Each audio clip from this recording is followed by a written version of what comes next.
Let's talk about safety before we can start constructing the servo bot and wiring the electrical breadboard on top. One of the things that you need to make sure you have are safety glasses. Now, I prefer these minimalistic safety glasses. I do wear regular glasses, but my prescription is not bad, so I can actually take these off and put these on.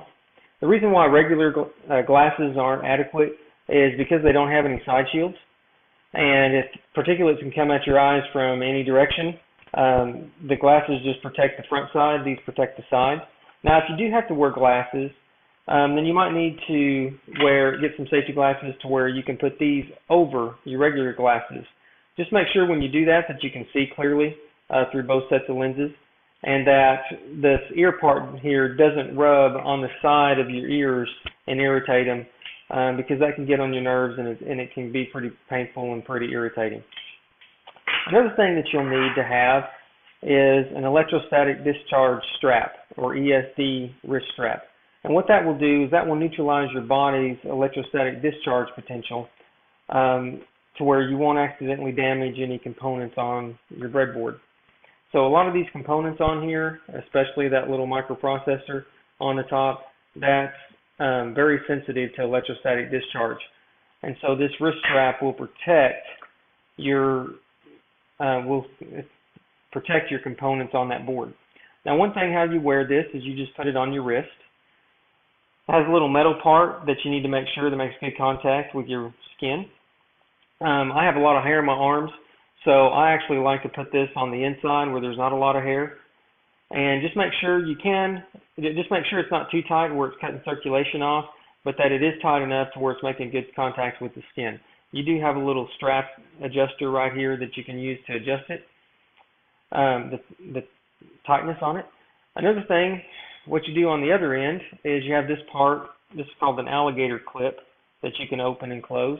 If you have a grounding terminal, you can go ahead and plug it up to that. If you don't have one of those, then you can actually take that alligator clip part off, and you have this little banana jack lead. And normally what I do with that is, if I just have a regular outlet, I just take that and I just plug that into the ground terminal. Now, you don't have to worry about electrocuting yourself, because that is just the ground prong. It's not neutral or it's not hot, so there's no electricity running through that. So it's safe. Let me put the camera back here for you. And now I'm neutrally charged, so I won't accidentally shock any of my components on my breadboard. I have my safety glasses on.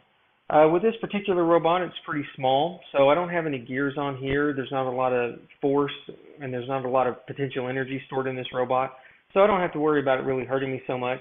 The electrical components on here don't produce a high enough voltage to be able to overcome your body's natural resistance and electrocute you. There's just 4 AA batteries, which is equal to 6 volts. So you shouldn't have to worry about getting shocked or electrocuted with this.